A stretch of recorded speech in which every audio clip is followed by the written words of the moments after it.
Welcome to Cheater Confessions. Let's get started with today's story. I remember the way Rebecca held the pen, tight, like she wanted to snap it in half. We sat across from each other in the conference room while she signed the final divorce papers. No tears, no raised voice, just a sharp exhale every time her name hit the page. When she finished, she didn't look at me. She stared at the window behind me, jaw tight, eyes hollow. That moment sent me back to the day everything collapsed. When she smirked at me in our living room and said, "Jake, I've been sleeping with the neighbor for years." She said it like she was proud. She expected me to fall apart. Instead, I smiled. People think the story begins there, but it doesn't. That ending had roots. I met Rebecca 9 years earlier at a small charity cooking event my friend dragged me to. I'd recently sold a software tool to a logistics company and moved into consulting. Rebecca handled marketing for a local design firm. She had quick jokes, a loud laugh, and a way of filling a room without trying. We clicked fast. Within a year, we moved in together. Another year later, we stood in a courthouse exchanging rings. Before we married, my mentor Robert pulled me aside. "Jake," he said, "get a prenup. You work too hard to gamble on goodwill." I hated the idea. It felt cold. Rebecca hated it more. She said, "Why are we planning the divorce before the wedding?" But she had her own lawyer review everything. In the end, she signed. The agreement was simple. If either of us cheated, the guilty one walked away with only personal belongings and a small settlement. She joked as she signed it. "This thing will never matter." The first couple of years were good.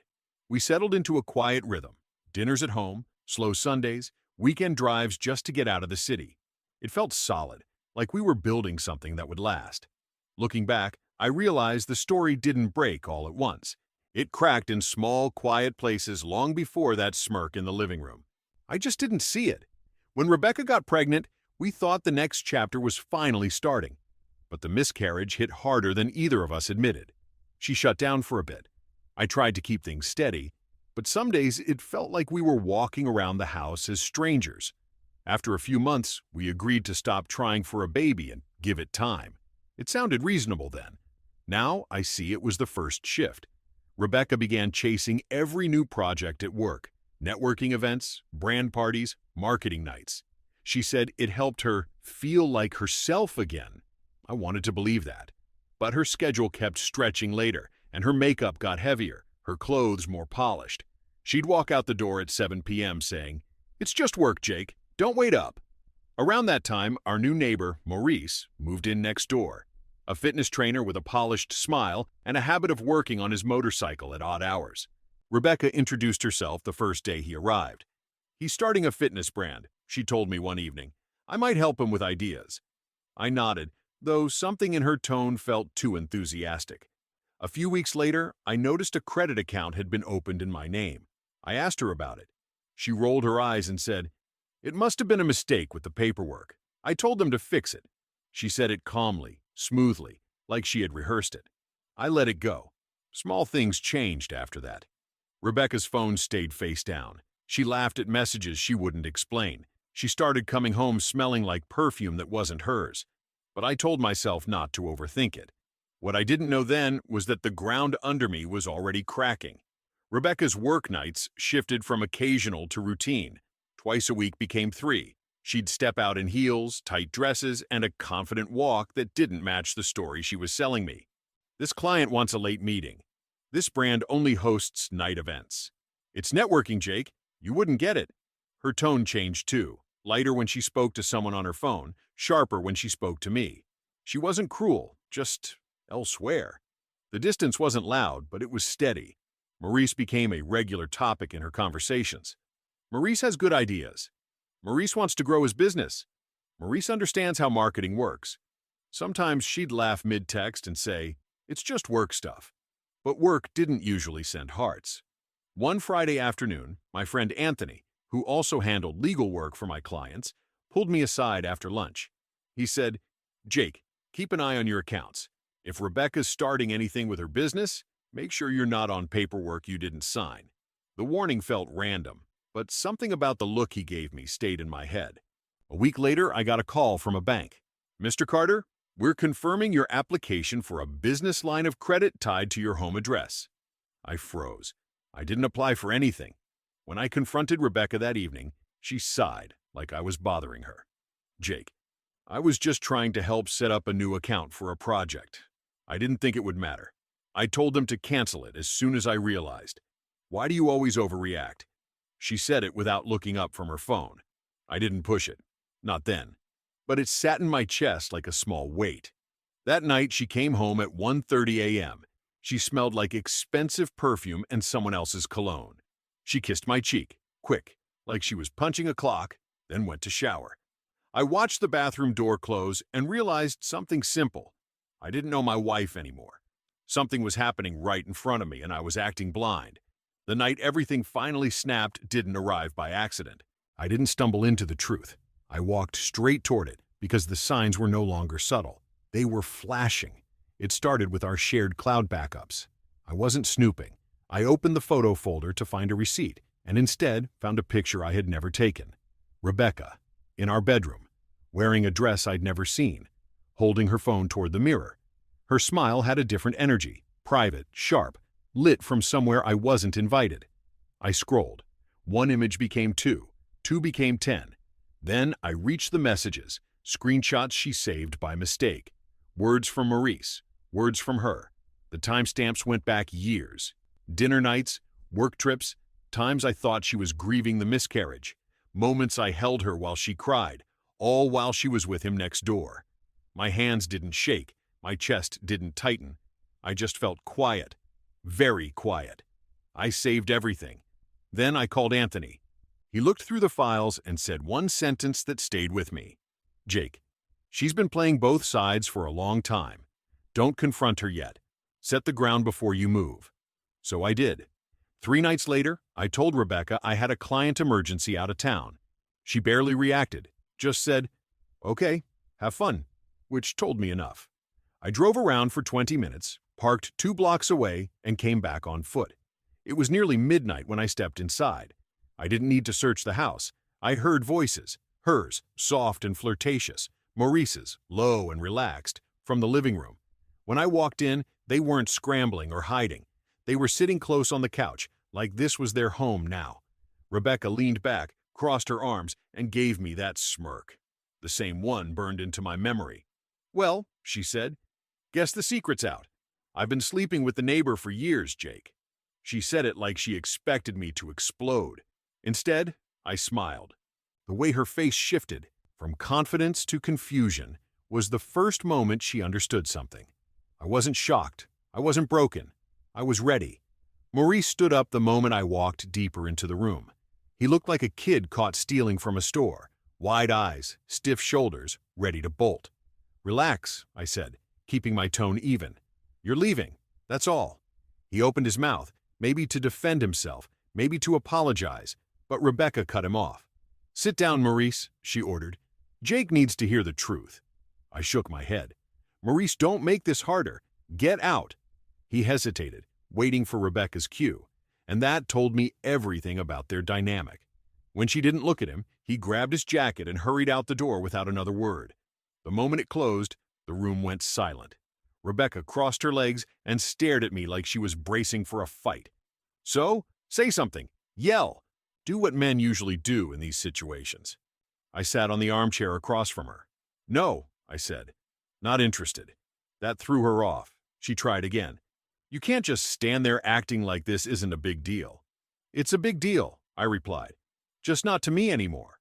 Her eyebrows pinched. "What does that mean?" "It means I know about the messages, the photos, the hotel receipts, and the loan application you tried to push through with my name." Her face drained of color. "Jake, that wasn't—" "It was," I cut in calmly. "Every part of it was."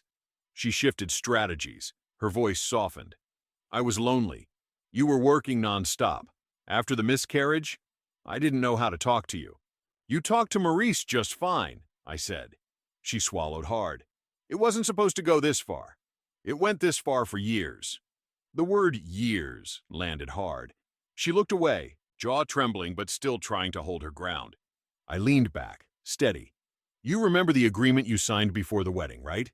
Her head snapped up. "Jake, no, you're not seriously using that." "I am," I said simply.